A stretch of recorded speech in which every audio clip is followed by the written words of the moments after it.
बापू सभागार में पटना में अभी हाल ही में, तो क्या लगा कि उस समय आप गई हुई थी या कुछ मदद मिला? जी सर, मैं गई हुई थी, उन्होंने बहुत बड़ी हेल्प की सर, हमारे बेटे के लिए वीडियो बनाया, इससे बड़ी हेल्प और कुछ नहीं हो सकती है।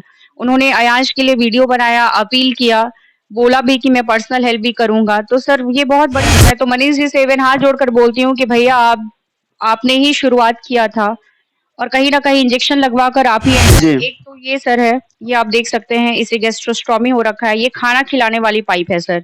इसमें हम लोग सिरिंज डाल के खाना खिलाते हैं। जी। एक तो ये सर है, ये आप देख सकते हैं, इसे गैस्ट्रोस्टोमी हो रखा है, ये खाना खिलाने वाली पाइप है सर। इसमें हम लोग सिरिंज डाल के खाना खिलाते हैं। यहाँ पे इसका एक ऑपरेशन हो रखा है, ये आप देखिए, ट्रिकोस्टोमी हो रखा है। इससे सर ये सांस ले पाता है, ये बाईपैप मशीन है। आप लोगों से हाथ जोड़कर विनती है, प्लीज़ हमारे अयांश को बचाएं, अपने अयांश को बचाएं। जिस प्रकार लास्ट टाइम आप लोगों ने हमारी मदद की, उसी मदद के कारण अयांश अभी मेरे गोद में है। अगर आप लोग चाहते हैं कि अयांश आगे खेले, बड़ा हो, बढ़े, तो प्लीज़ अयांश के लिए थोड़ा डोनेट करें और हमारी मदद करें।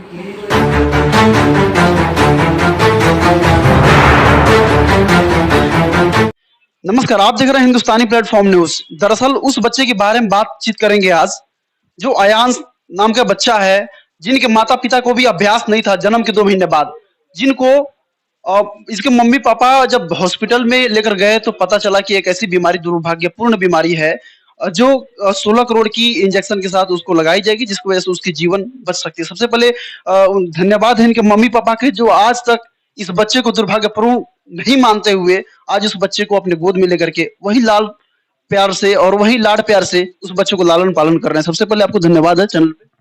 Thank you so much sir, आपका वेलकम है हमारे घर पे सर। मैम, जैसे कि एक बात बताएं कि क्या रहा इस बच्चे का, जैसे कि लाइफ स्टाइल, जिसमें बचपना से मैं बातचीत करने की कोशिश करूंगा कि बचपन में जिस समय जन्मा, क्या उसमें आपको आभास था कि इस बच्चा के ऐसे बीमारी हो जाएगी और फिर हमको ये दुख झेलना पड़ेगा? नहीं सर, बिल्कुल ऐसा कुछ था ही नहीं, क्योंकि ड्यूरिंग मेरा जो प्रेगनेंसी था, सब कुछ बिल्कुल नॉर्मल था, कोई बेड रेस्ट ये वो कुछ भी नहीं था। ऐज़ अ नॉर्मल जैसे मैं अभी हूँ, वैसे उस टाइम थी। तो मुझे कहीं कोई दिक्कत नहीं थी सर, इसके बर्थ के टाइम भी ये नॉर्मल रहा। अ, 2.5 महीने तक सर एकदम ऐज़ अ नॉर्मल चाइल्ड ये रहा, लेकिन उसके बाद से सर इसकी प्रॉब्लम शुरू हो गई। मतलब इस ये स्लो पड़ने लगा डे बाय डे। उस टाइम से सर हमें थोड़ा-थोड़ा फ़ील होने लगा कि कोई प्रॉब्लम है, नॉर्मल बच्चे की तरह ये नहीं है। उसके बाद हम डॉक्टर के पास ले गए, एमआरआई हुआ, कुछ कॉम्प्लिकेशन आया, फिर बैंगलोर लेकर गए। वहाँ सर डॉक्टर ने बताया कि इसे ये सीपी है। उसकी ट्रीटमेंट चली सर 4-5 महीने, उसमें सर तब तक ये 7-8 महीने का हो गया, लेकिन कोई ख़ास इसमें चेंजिंग नहीं आई, प्रॉब्लम और बढ़ते ही चला गया। अगेन हम लोग सर बैंगलोर गए, वहाँ सर इसे निम्हांस जब लेकर गए, तब हमें पता चला कि इसे ऐसे में टाइप 1 नाम की बीमारी है और इसके इंजेक्शन के लिए 16 करोड़ चाहिए। जी सर। बता दूं कि स्पाइनल आपको मस्कुलर एट्रोफी टाइप 1 नामक की बीमारी है, जो काफी दुर्भाग्यपूर्ण तरीके से हुई है, और इस बच्चे के साथ ऐसा दुर्भाग्यपूर्ण बीमारी होना ये काफी दुखदाई और बहुत दुख की बात है। सबसे पहले आज इस बच्चे की दुर्दशा में देखने की कोशिश करूंगा, सबसे पहले क्या क्या स्थिति से इस बच्चा को गुजरना पड़ रहा है और इनके माता श्री को कि कैसा इंजेक्शन लग रहा है और किस प्रकार की दवाइयाँ से इनको बचाया जा रहा है। सबसे पहले मैम, कौन कौन सी दवाई आपके पास अवेलेबल है जिनको मतलब दिया जाता है डेली यूज? सबसे पहले तो मैं आपको बता दूँ कि ये जो बीमारी है, ये एक इसमें बच्चे की ज़िंदगी चली जाती है। मतलब 2 साल से ज़्यादा बच्चे रह नहीं पाते हैं अगर बिना मेडिकेशन के। तो सर इसकी भी बस 2 साल होने वाली है।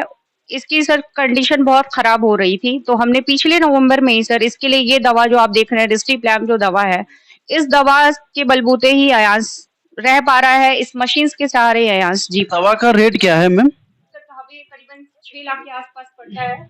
6 लाख 5 या 10,000 ऐसी कुछ इसका रेट है और इसमें या सर देखिए 6-20 या मैं बता दूं कि देखिए यहाँ पे 6,20,835 रुपये इस दवा का रेट है, लेकिन इस प्रकार से इतनी महंगी दवाई एक छोटे परिवार के लिए बहुत बड़ी चीज है। सबसे पहले बता दूं कि ये आपके और एक लोगों के सहारे ही जो आज ये दवा को लेकर के ये मैम चला रही हैं, और जिसकी वजह से ये बच्चा अभी तक जीवित है। मैम, सबसे पहले कहाँ कहाँ इसका डिजीज थोड़ा सा बता पाएंगे, आप दिखा पाएंगे? जी, बिल्कुल, बिल्कुल सर। यहाँ पे दिखाए कैमरा में, लगातार फोकस करिए इस जगह को लेकर के कि मतलब किस प्रकार का। सर ये देखिए ये इसका 3-3 ऑपरेशन हो रखा जी है। जी। एक तो ये सर है, ये आप देख सकते हैं, इसे गैस्ट्रोस्टोमी हो रखा है, ये खाना खिलाने वाली पाइप है सर।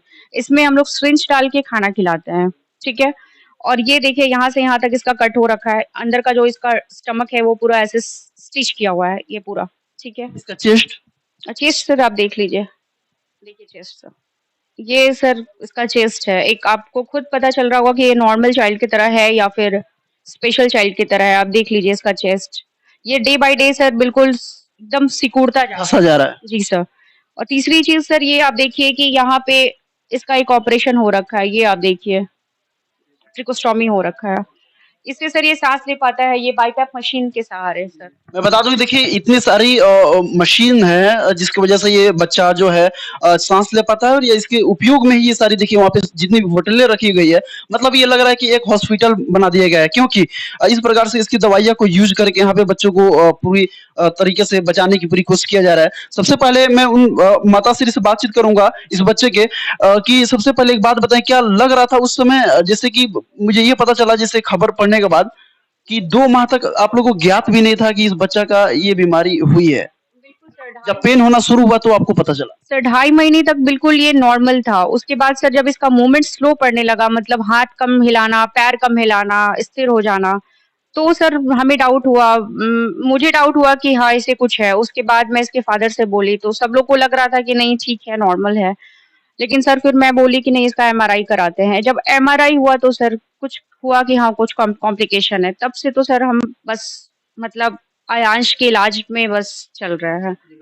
एक बात बताएं कि जिस प्रकार से उस समय लोगों की मदद मिल रही थी, क्या लग रहा है कि वो मदद फिर धीमी पड़ गई है? धीमी नहीं सर, वो बिल्कुल बंद सी हो गई है सर। मतलब इसकी कैंपेन सर लास्ट अक्टूबर के टाइम में ही बंद हो चुकी थी।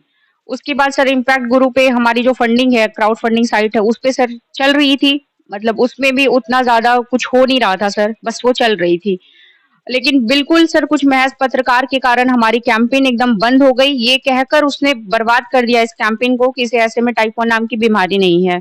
जो लोग इंटरेस्टेड थे उसे भी इस चीज़ से अलग कर दिया। और आज अगर आयांश अगर इस कंडीशन में है, इस सिचुएशन में है, तो बस मात्र एक उसी की वजह से है ये। जी सर।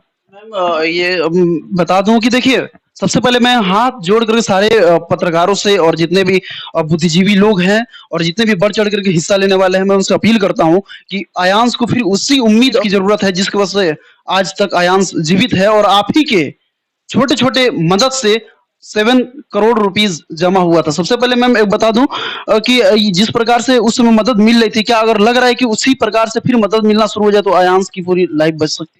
बिल्कुल सर, अगर वैसे हेल्प मिलना शुरू हो जाए तो आयांश को हम बचा सकते हैं। सोनू सूद जी भी आए हुए थे आपको बापू सभागार में पटना में अभी हाल ही में, तो क्या लगा कि उस समय आप गई हुई थी या कुछ मदद मिला? जी सर, मैं गई हुई थी, उन्होंने बहुत बड़ी हेल्प की सर। हमारे बेटे के लिए वीडियो बनाया है, इससे बड़ी हेल्प और कुछ नहीं हो सकती है। उन्होंने आयांश के लिए वीडियो बनाया, अपील किया, बोला भी कि मैं पर्सनल हेल्प भी करूँगा। तो सर ये बहुत बड़ी बात है कि सोनू सूद जैसे स्टार अगर मेरे बेटे के लिए वीडियो कर रहे हैं, अपीलिंग वीडियो कर रहे हैं, तो सर ये बहुत बड़ी बात है हमारे लिए।